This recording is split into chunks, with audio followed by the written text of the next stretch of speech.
Desejo a você que nos assiste a paz do Senhor Jesus sobre sua vida, sobre a sua família. Eu quero iniciar o nosso culto com um texto que se encontra no Salmo 126, mais especificamente o versículo 2. Eu quero ler esse versículo e eu vou explicar por que eu escolhi ele para essa saudação. Diz o seguinte: então a nossa boca encheu-se de riso e a nossa língua de cantos de alegria. Até nas outras nações se diziam: o Senhor fez coisas grandiosas por esse povo. O Senhor fez coisas grandiosas por esse povo, por nós. No dia 21 de junho de 2001, a primeira Igreja Batista em Rio Ponte era organizada como igreja. E assim nós temos o privilégio, nesse domingo, dia 21 de junho de 2020, 19 anos depois, de celebrar mais um ano de organização da vida desta igreja. 19 anos organizados como igreja. Que bênção! Que bênção! Nós podemos olhar para esse versículo, embora eu, que estou aqui há tão pouco tempo, eu junto com os irmãos dessa amada e querida igreja, nós podemos dizer: grandes coisas fez o Senhor por nós. Esse é o motivo da nossa alegria, da nossa celebração. Nesses 19 anos, o Senhor tem cuidado da sua igreja. E antes de sermos organizados como igreja, Ele também esteve cuidando de nós como parte da sua igreja. Então, nesse culto, nós queremos celebrar junto com você, aí na sua casa, com canções de alegria e gratidão, com algumas apresentações especiais das nossas crianças, do nosso grupo de coreografia. As meninas se prepararam, se esforçaram para trazer algo bonito para a igreja. Nós queremos celebrar o Deus que tem sustentado a sua igreja, a primeira Igreja Batista em Rio Ponte. Eu quero orar, entregando ao Senhor o nosso culto, para que Ele receba o nosso louvor, a nossa adoração, como um aroma agradável, uma oferta agradável ao nosso Deus. Que Ele fale com a sua vida também, aí desse lado da telinha. Vamos orar. Paizinho querido, nós te louvamos por esses 19 anos de história que podemos celebrar. E agora nós queremos entregar nas tuas mãos o restante da vida dessa igreja, todos os anos seguintes que tu determinou para ela. Queremos te louvar por aquilo que passou, todos os anos passados, sendo igreja, antes de sermos organizados como igreja, como congregação. Nós queremos te agradecer porque em todos esses anos a tua mão esteve presente sobre nossa vida. Portanto, louvamos o teu nome. Queremos declarar aqui que estamos alegres, porque reconhecemos que o Senhor tem feito grandes coisas no nosso meio. Recebe esse culto como louvor e adoração. E nos dirige, Pai, dirige aqueles que estão assistindo o culto.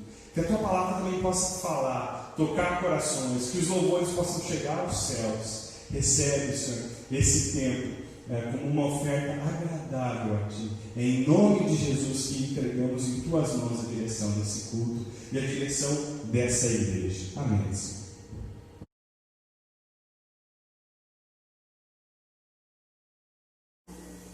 Nós queremos declarar, enquanto nós vamos cantar esse cântico, que Cristo é a nossa paz, Ele é amor, que Cristo é a nossa rocha, a nossa salvação.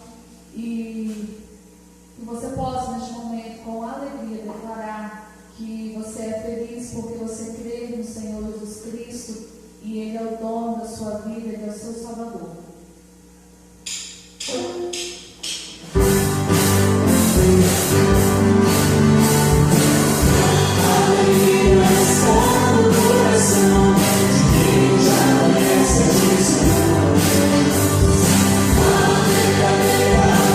Só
possa dar graças ao Senhor, porque Ele tem nos abençoado a cada dia, Ele tem dado bênção a nós, que você possa agradecer por mais um ano de vida na nossa igreja, que o Senhor possa estar abençoando a cada um.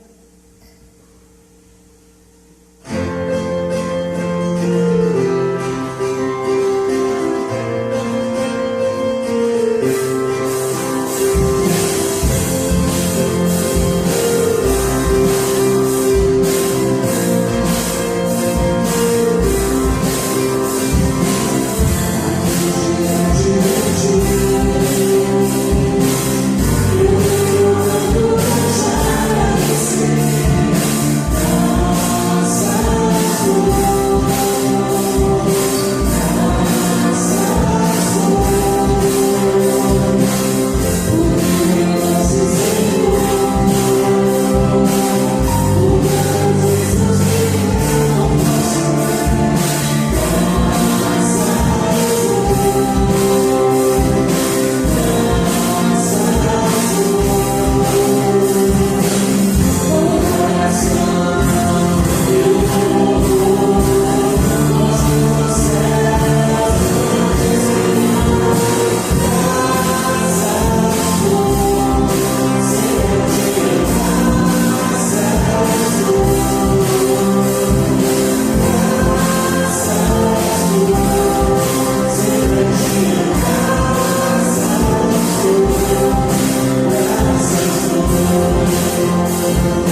Essa música vai falar justamente que está escrito em Salmos 37:5. Entrega teu caminho no Senhor, confia nele, mas ele fará. Que neste momento você possa estar entregando ao Senhor a vida da sua família, a sua vida, o seu trabalho, a vida da igreja. Você possa estar entregando tudo isso nas mãos do Senhor.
É um privilégio podermos celebrar 19 anos de história no dia 21. Hoje é domingo, dia 21, o domingo em que esse culto é disponibilizado aos irmãos. E nesse dia 21, há exatos 19 anos atrás, a igreja foi organizada, como igreja, a primeira igreja batista em Rio Grande. Que privilégio! Deus nos dá um culto no exato dia da nossa organização. Nós também temos um desafio bem grande, queridos irmãos e irmãs. Nós estamos celebrando esses 19 anos à distância. A igreja que está acostumada a festejar junto, a convidar outras igrejas para participar dessa festa, hoje tem que aprender a celebrar, a agradecer a Deus, a festejar à distância. Então, um grande privilégio e ao mesmo tempo um grande desafio. Eu quero meditar nesta mensagem a respeito da palavra Ebenezer. Ebenezer é o título da nossa mensagem. E eu não sei se você lembra o tempo, a história específica em que essa palavra ela é proferida na Bíblia, mas ela vai nos levar a uma época muito distante de nós, muitos anos atrás, a época dos juízes. Israel ainda não tinha reis, e aqui começa o período da transição. Em pouco tempo vai começar o período dos reis na história de Israel. E nós temos aqui um povo governado por juízes, Esses juízes julgavam a nação, lideravam a nação, e muitas vezes eles eram responsáveis pelo poderio militar ou por resolver questões entre o povo. E o povo de Israel, nesse contexto da história em que eu quero trazer nessa noite, ele havia perdido a Arca da Aliança. Os filisteus invadiram, ou melhor, venceram a guerra contra os israelitas. E os israelitas, por uma bobagem, decidiram levar a Arca da Aliança para a guerra. Então ela foi tomada pelos filisteus, mas eles recuperaram. Você pode ler essa história em 1 Samuel, no capítulo 6, o retorno da Arca até Israel. E se passam 20 anos que a Arca está de volta com o povo escolhido por Deus. O povo recupera a Arca da Aliança, e 20 anos depois o povo ainda não recuperou a verdadeira essência da espiritualidade, a verdadeira essência da adoração, a verdadeira essência do que é a vida com Deus. O povo estava muito longe disso.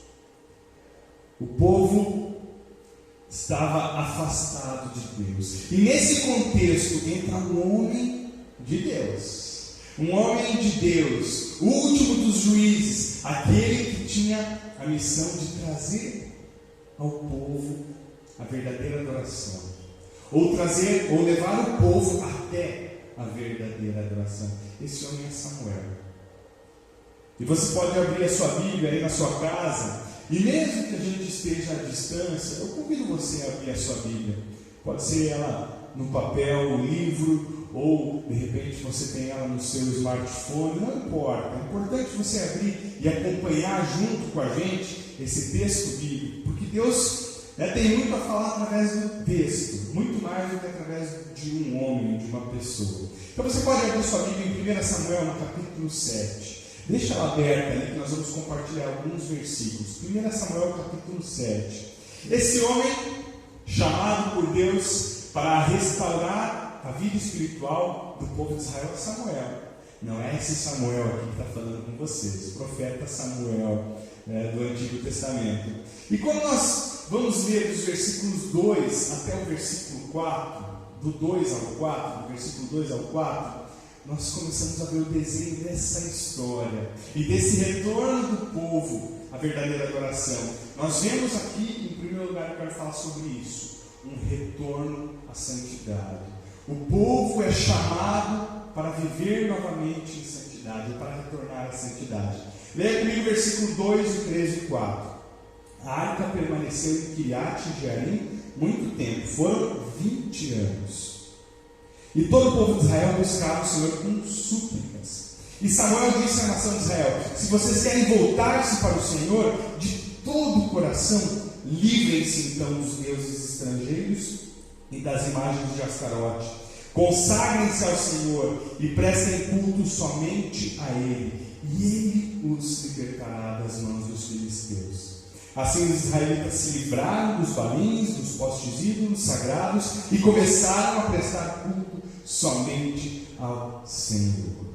É muito interessante essa história, porque ela vai começar nos dando essa informação de 20 anos em que a Arca da Aliança havia sido recuperada. Mas ela dá uma outra informação importante: o povo buscando a Deus com súplicas. Versículo 2 vai nos informar isso. O povo buscava a Deus. Havia algo no coração do povo de Israel que batia forte, firme, e que fazia com que aquele povo buscasse ao Senhor. Buscasse ao Senhor. Mas, porém, embora o povo de Israel buscasse ao Senhor com súplicas, principalmente porque ele estava sendo oprimido pelos filisteus, havia algo que atrapalhava. Havia algo que afastava o povo de Deus: o pecado. O pecado. O povo era idólatra.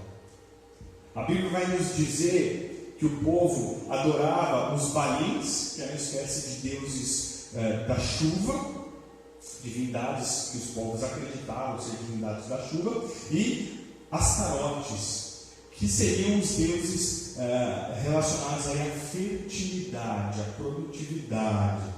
Então Samuel, ele vai dar um ultimato para o povo: vocês querem de fato adorar a Deus? Vocês querem de fato se voltar para o Senhor? Vocês precisam se livrar da idolatria. Livrem-se da idolatria, consagrem-se a Deus.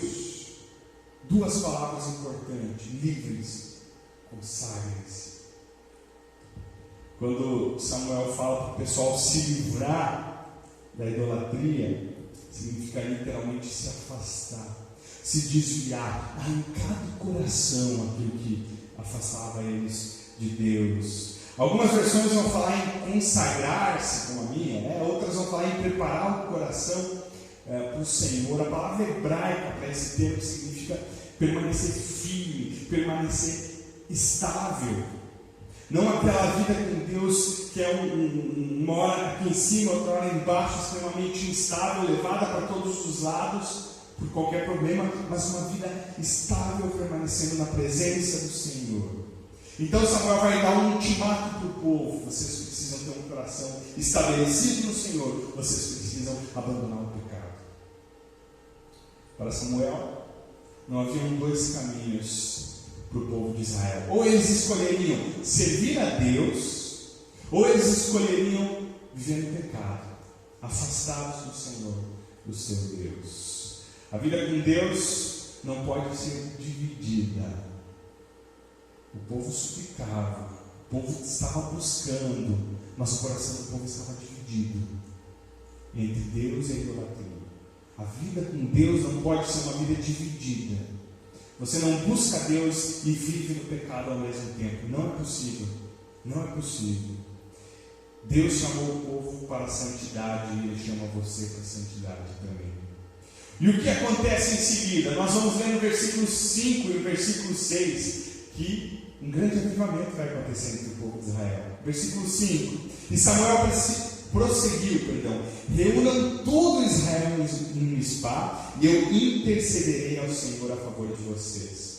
Quando eles se reuniram em Mispá, tiraram água e a derramaram perante o Senhor. Naquele dia jejuaram e ali disseram: temos pecado contra o Senhor. E foi em Mispá que Samuel liderou os israelitas como juiz. Samuel vai fazer uma proposta para o povo: todos deveriam se reunir na cidade de Mispá. E ali haveria algo muito importante, um grande culto ao Senhor Deus.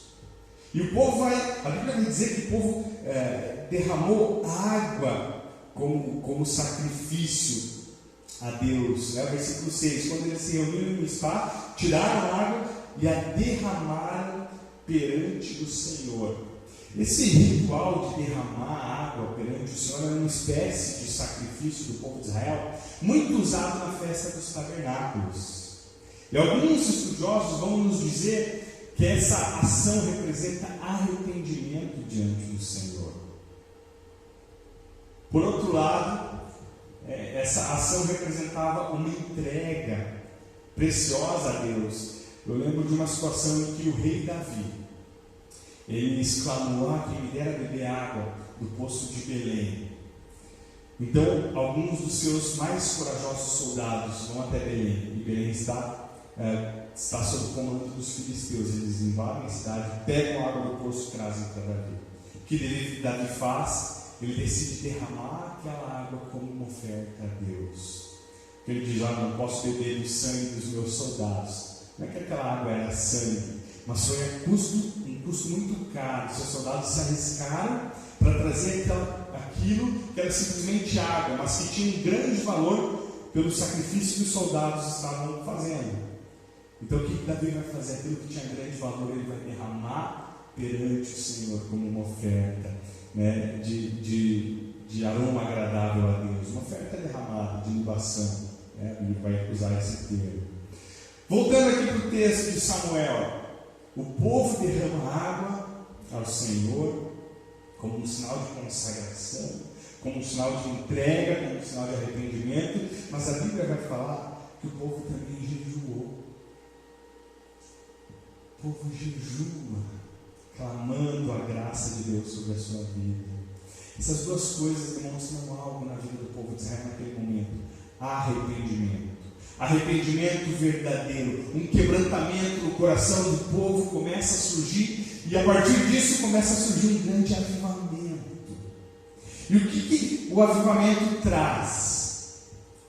Muitos dão ênfase no avivamento com sinais e maravilhas. E eu não quero dizer que Deus não haja dessa forma, e Ele age, e Ele tem poder para fazer, e Ele faz, de fato. Mas o avivamento está ligado à mudança de caráter, à transformação, à entrega a Deus. Quando uma comunidade se volta para o Senhor, olha para a sua vida de pecado e diz: eu vou abandonar o pecado, eu volto para o Senhor. O avivamento tem a ver com isso. E o povo de Israel começa a mover o seu coração para Deus. Uma comunidade inteira começa a reconhecer o seu pecado, jejua para demonstrar a Deus sua tristeza e arrependimento, e movida pela ação do Espírito de Deus, começa a viver uma transformação. E eu tenho certeza que Deus tem essa transformação para nós como igreja, mas nós precisamos olhar para o nosso coração e viver a vida que Deus espera de nós. O versículo 7, o 8 e o 9 vão nos dar continuidade desses acontecimentos, porque quando o povo de Israel decidiu se consagrar a Deus, se levantam os inimigos.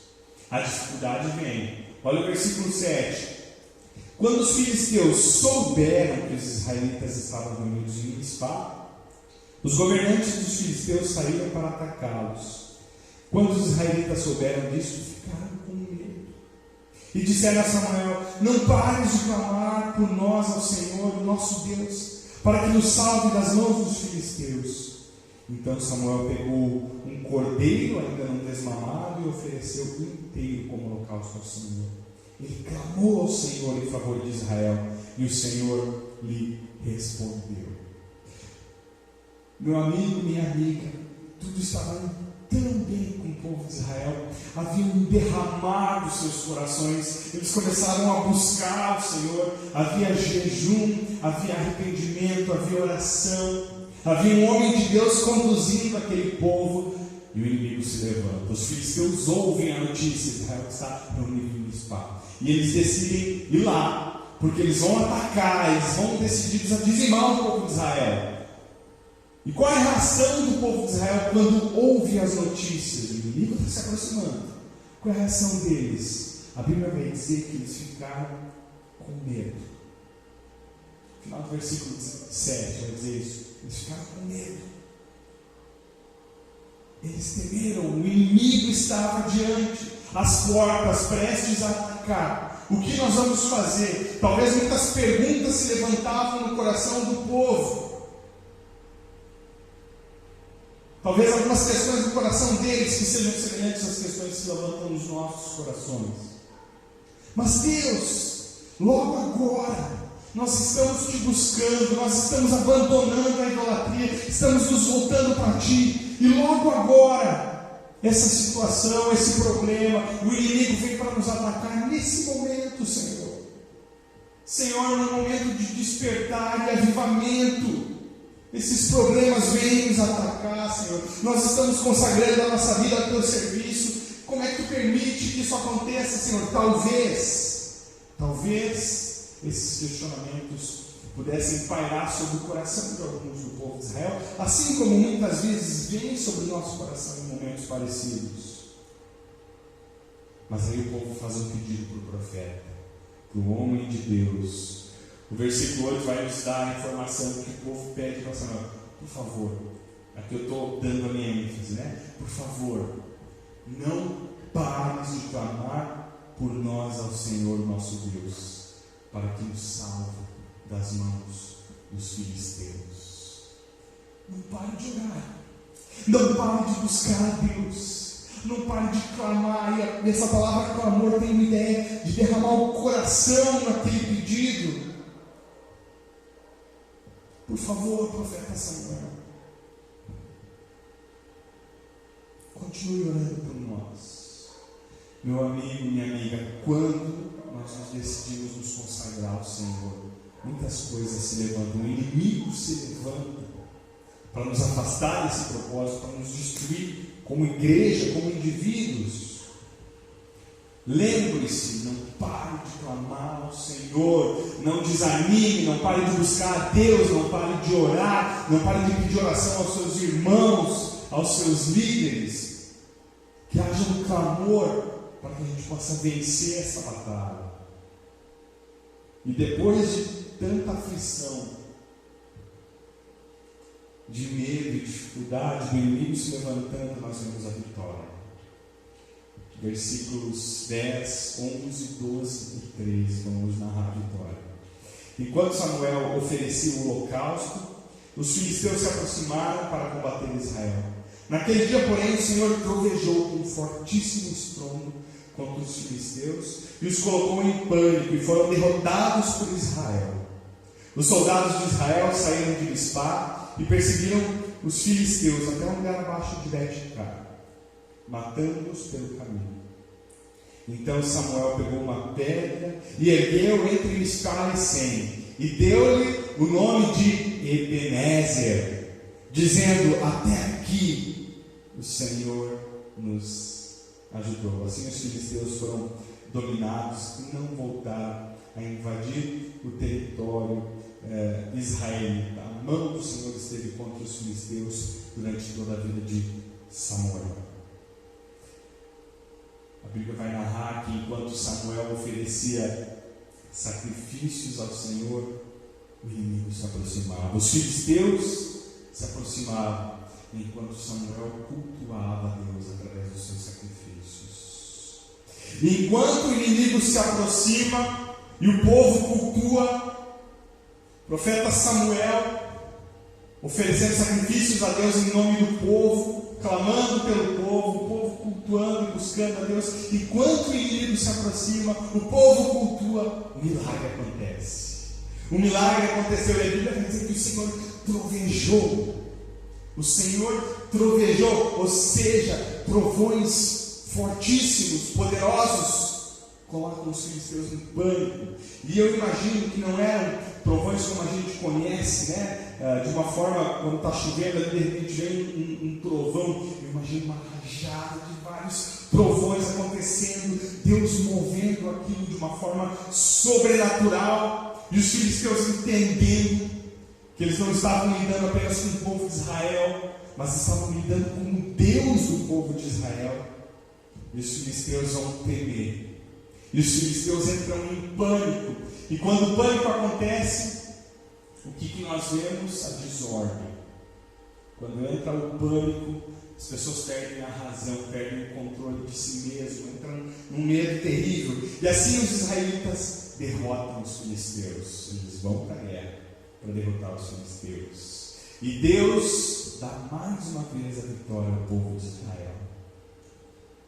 Então a Bíblia vai contar o que Samuel vai fazer. Samuel está com o coração grato, cheio de gratidão a Deus. E a Bíblia vai dizer que ele vai erguer uma pedra e vai dar um nome a essa pedra. Ebenezer é o nome da pedra. E aqui a gente pode achar um pouco estranho isso. Erguer uma pedra, dar o nome de uma pedra.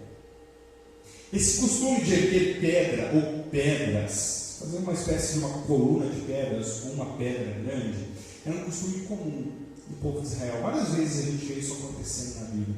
E esse costume, ele tinha a ver com um memorial, com lembrança. Aquela pedra não seria alvo da adoração dos povos, jamais. Do povo, né? Nunca deveria ser. Aquela pedra seria uma lembrança. Uma lembrança de uma experiência do povo com Deus. Por isso era um memorial. Quando o povo olhasse para aquela pedra, ele ia lembrar. Ia lembrar o quê? Até aqui o Senhor nos ajudou. Ebenezer significa pedra de ajuda. Pedra de ajuda. E Samuel levanta aquela pedra, dá o nome de Ebenezer e diz: até aqui o Senhor nos ajudou. Essa pedra serviria como lembrança. Todos aqueles que passassem veriam a pedra e lembrariam que a pedra foi erguida naquela ocasião. Porque o Senhor tem nos ajudado e nos ajudou até aqui. E talvez as gerações futuras perguntariam para os seus pais: por que tem essa pedra aqui? E eles responderiam: porque o Senhor nos ajudou. Quando o inimigo nos atacou, quando consagramos o nosso coração a Deus, e o inimigo se levantou para nos destruir, o Senhor agiu com a sua forte mão e nos livrou. Deus nos ajudou. A vitória. Meu amigo, minha amiga, eu estou como pastor aqui nessa nossa amada igreja há pouco mais de 3 meses. Pouco mais de 3 meses, já tenho o privilégio de celebrar o aniversário de 19 anos.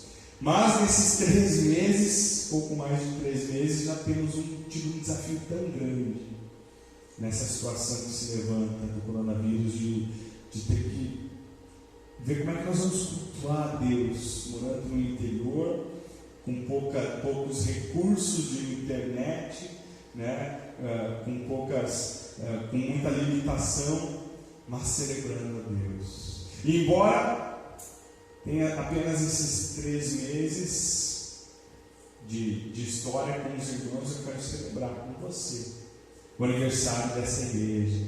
Celebrar com você aquilo que Deus tem feito. Porque sejam os 19 anos de organização, ou os mais de 40, julgo eu, nos mais de 40 anos de história desse trabalho, ou nesses 3 meses e meio praticamente que eu estou aqui, tanto eu quanto você, como os irmãos do passado, vão olhar e verão a mão poderosa de Deus sobre nossa vida, sobre nossa igreja. E eu e você, nós poderemos dizer: Ebenezer. Ebenezer, o Senhor tem nos ajudado. Até aqui Ele tem nos ajudado. E eu tenho certeza que nós podemos declarar: não só até aqui Ele tem nos ajudado, mas Ele vai continuar nos ajudando. A mão poderosa do Senhor continuará sobre nossa vida como igreja, nos auxiliando sobre sua vida como parte da igreja do Senhor. E assim como Samuel e como o povo de Israel naquela ocasião, como igreja do Senhor, nós somos chamados à santidade. A santidade. Celebrar também significa olhar para trás, ver a mão de Deus, mas olhar para o nosso coração e buscar fazer a vontade de Deus. Nós somos chamados para viver um avivamento. A confissão e o arrependimento precisam fazer parte da nossa vida, porque quanto mais estamos próximos de Deus, mais Ele se manifesta no nosso meio. Somos chamados à consagração. Não basta apenas olhar para o coração e ver tudo que está errado. Nós precisamos nos consagrar. E quando nos consagramos, o inimigo se levanta. E aí vem o último chamado de Deus, a vitória. A vitória vem no final. Vem depois de lutar. E depois de lutar, nós podemos dizer: Ebenezer. Ebenezer. Hoje nós completamos 19 anos de organização como igreja. Uma data especial né, que vai celebrar a nossa emancipação, vai nos ajudar a olhar para o passado, vai nos ajudar a lembrar e relembrar de homens e mulheres de Deus que fizeram parte da nossa história, vai nos ajudar a celebrar o Senhor que tem nos ajudado, que vai continuar à frente da nossa história e vai nos dar a sua direção. Que Deus continue abençoando a sua igreja, a primeira igreja batista aqui em Rio Ponte, que ela possa ser um sinal da bênção do Senhor no meio dessa comunidade, no meio da nossa vila, no meio da nossa cidade, que a presença de Deus possa ser visível aos olhos daqueles que nos veem, não só nesse lugar, nesse tempo, que agora enquanto o prédio está vazio, mas na vida de cada membro dessa igreja, porque nós temos um Deus que luta por nós e que nos ajuda. Amém? Eu quero lhe convidar a louvar a Deus através de um hino do cantor cristão, e a letra diz: graças dou por essa vida, graças dou ao Senhor, eu agradeço a Deus. Eu convido você na sua casa a cantar esse hino, agradecendo a Deus, agradecendo ao Senhor, porque Ele tem abençoado a igreja dele, porque você pode fazer parte, quem faz parte dessa história. Vamos cantar, louvando ao nosso Deus.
Sim, grandes coisas o Senhor fez por nós, por isso estamos alegres.